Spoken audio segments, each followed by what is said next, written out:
Bien-aimé, bonjour. Bienvenue sur la chaîne Volonté du Père TV. Ça fait un moment que j'ai pas publié de vidéo, mais je suis contente d'être de retour. Donc, sans plus tarder, on va commencer à prier. Seigneur, je te rends grâce, je te dis merci pour ce moment de prière. Je déclare que j'ai revêtu, je suis fortifiée dans le Seigneur et par sa force toute puissante et j'ai revêtu toutes les armes de Dieu.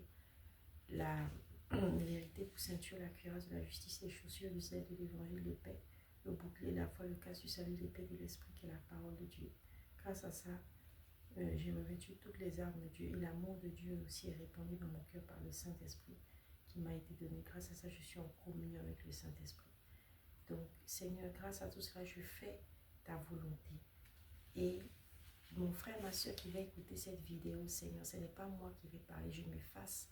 Et c'est toi qui vas parler à ma place et qui va toucher le cœur de mon frère, de ma soeur qui va écouter cette vidéo. Je prie aussi pour lui, pour elle, afin que tu ouvres son entendement.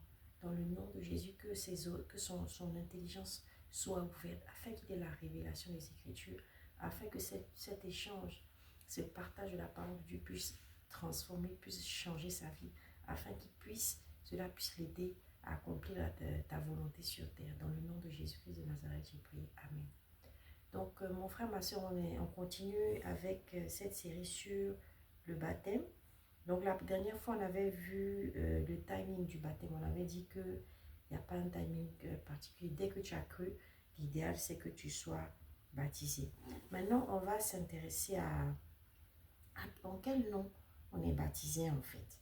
Donc, parce qu'on a dit, bon, et aussi qu'on avait eu le terme du baptême, le baptême, c'est pas une fin en soi, donc c'est pas au bout de combien de temps, de 2 heures ou 2 heures de cours, ou je ne sais trop quoi. Dès que tu as cru, on a vu les exemples dans la Bible qui disent que tu dois être baptisé, parce que tu reçois un certain nombre de choses, d'outils pour ta vie chrétienne.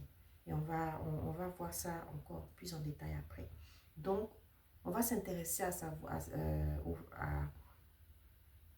au nom de qui en fait on se baptême. Donc on se baptise, pardon. Donc on va prendre un texte Matthieu 28 verset 18-19. Jésus s'est approché leur parlant ainsi: tout pouvoir m'a été donné dans le ciel et sur la terre. Allez, faites de toutes les nations des disciples, les baptisant au nom du Père, du Fils et du Saint-Esprit, et enseignez-leur à observer tout ce que je vous ai prescrit. Et voici, je suis avec vous tous les jours jusqu'à la fin du monde. Donc, on voit ici que le baptême, c'est une instruction de Jésus. Je pense qu'on l'a dit déjà. On a dit que c'est un enseignement, un engagement qu'on prend de le suivre. Donc, on voit ici qu'on nous dit les baptisant au nom du Père, du Fils et du Saint-Esprit. Donc, l'instruction que Jésus nous a donnée, c'est de baptiser au nom du Père, du Fils, du Saint-Esprit. D'accord? Donc, ça, c'est le premier texte qu'on voit. Mais on a dit dans des enseignements précédents qu'il y a plusieurs baptêmes. Je ne sais pas si tu te rappelles, on a parlé de la doctrine des baptêmes. Donc, ça veut dire qu'il y a plusieurs baptêmes. Il y a un baptême d'eau et il y a un baptême du Saint-Esprit. Attends, je vais essayer de te retrouver ça. La doctrine des baptêmes, c'est dans Hébreux 6, verset 2. 1 à 2, en fait. On parle de la doctrine des baptêmes. Et là, je t'avais dit qu'il y a deux baptêmes. Il y a le baptême d'eau qu'on voit d'habitude. Et il y a aussi le baptême du Saint-Esprit. Donc, l'instruction que Jésus-Christ nous a donnée, c'est pour le baptême d'eau et le baptême du Saint-Esprit. Il dit, les baptisant au nom du Père, du Fils et du Saint-Esprit, et enseignez-leur à observer tout ce que je vous ai prescrit. D'accord? Maintenant, on va s'intéresser au baptême d'eau spécifiquement. Parce qu'on avait dit que le baptême d'eau, bon, bien sûr, c'est quand tu es immergé d'eau. Et le baptême d'eau, c'est un engagement que tu prends de suivre Jésus. Donc, tu as acte 2, on va voir que en fait, le baptême d'eau spécifiquement, lui, c'est au nom de Jésus-Christ. On va voir plusieurs textes là-dessus. Acte 2, verset... excuse-moi, je ne vois pas bien. Verset 21. Oups, il faut que j'agrandisse ce truc parce que je ne vois pas bien. Voilà. Acte 2, verset 37-38.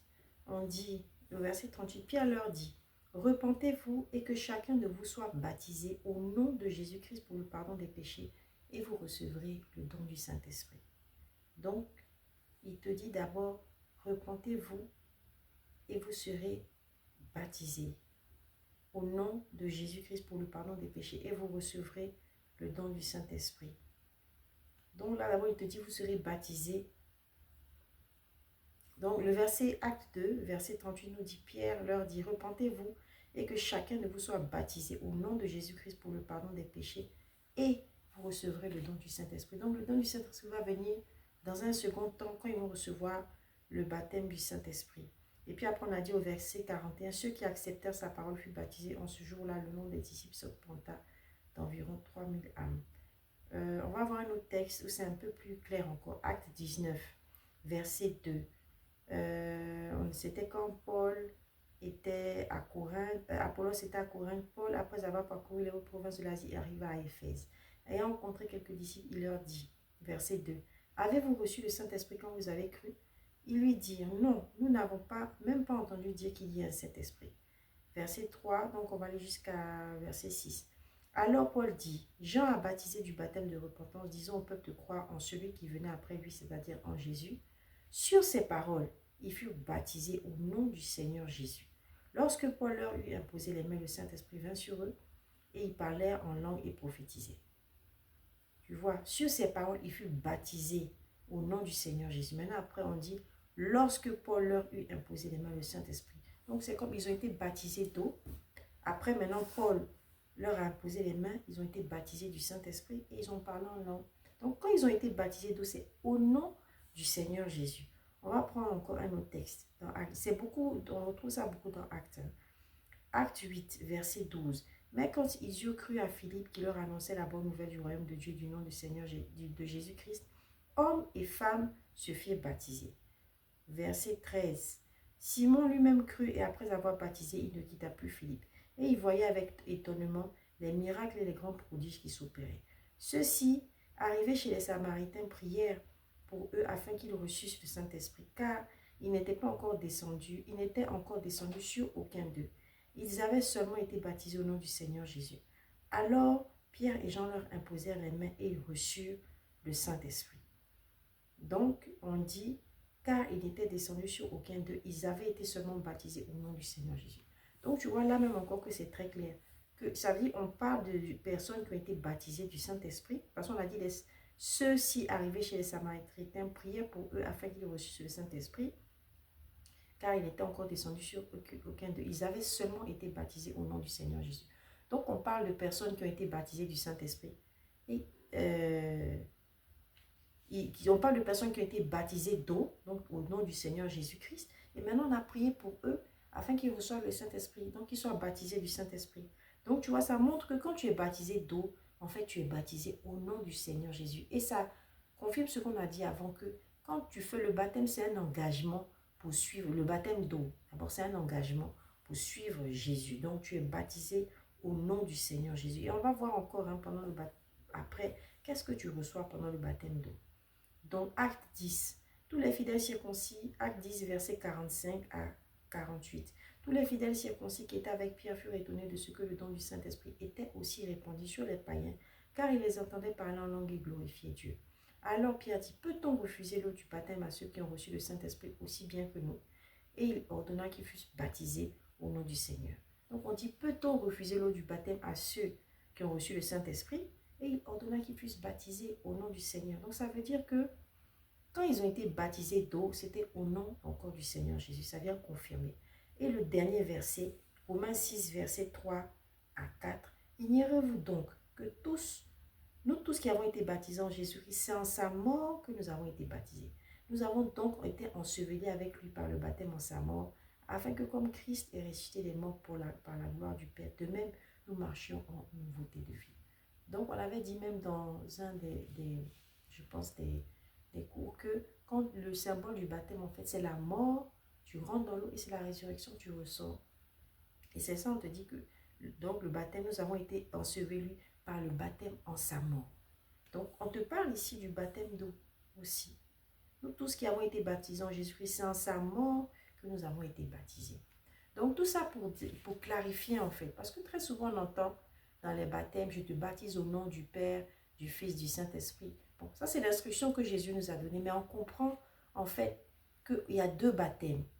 Parce que la parole de Dieu nous parle de la doctrine des baptêmes dont on a parlé. Il y a deux baptêmes, le baptême d'eau et le baptême du Saint-Esprit. Quand Jésus le disait, il voulait englober les deux en fait.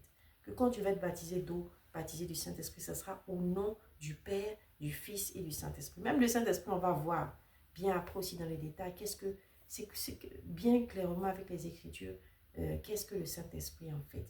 Qui est le Saint-Esprit, pardon, parce que ce n'est pas une chose. Donc, tout ça pour expliquer que spécifiquement, le baptême d'eau, c'est le baptême qu'on nous baptise au nom du Seigneur Jésus-Christ. Le baptême d'eau, on nous baptise au nom du Seigneur Jésus-Christ. Maintenant, il fait partie du groupe des baptêmes, comme on a dit, la doctrine des baptêmes, qui est constituée du baptême d'eau et du baptême du Saint-Esprit, qui se font au nom du Père, du Fils et du Saint-Esprit. On va voir après, encore dans le baptême d'eau, ce que tu reçois, et que tu vas voir que c'est spécifiquement le Seigneur Jésus-Christ. Bon, de toute façon, le Seigneur Jésus-Christ, après, il est dans le Saint-Esprit, ça aussi, on va voir. Mais c'était vraiment pour clarifier que quand tu es baptisé d'eau, tu es baptisé, le nom dans lequel tu es baptisé, c'est le nom du Seigneur Jésus-Christ. Donc, je pense qu'on a vu au moins 4 ou 5 textes qui sont vraiment clairs là-dessus, que le baptême d'eau, tu es baptisé au nom du Seigneur Jésus-Christ. Donc, voilà, mon frère, ma soeur, c'est ce que je voulais partager avec toi. On va terminer en priant. Père, je te dis merci, je te rends grâce pour ce moment de partage que tu as permis, de partage de ta parole que tu as permis. Je prie que cette semence, Seigneur, que tu as plantée dans mon cœur, de mon frère, de ma soeur, qu'elle puisse porter du fruit, que sa vie soit changée, que sa vie soit transformée. Seigneur, dans le nom puissant de Jésus-Christ de Nazareth, j'ai prié. Amen.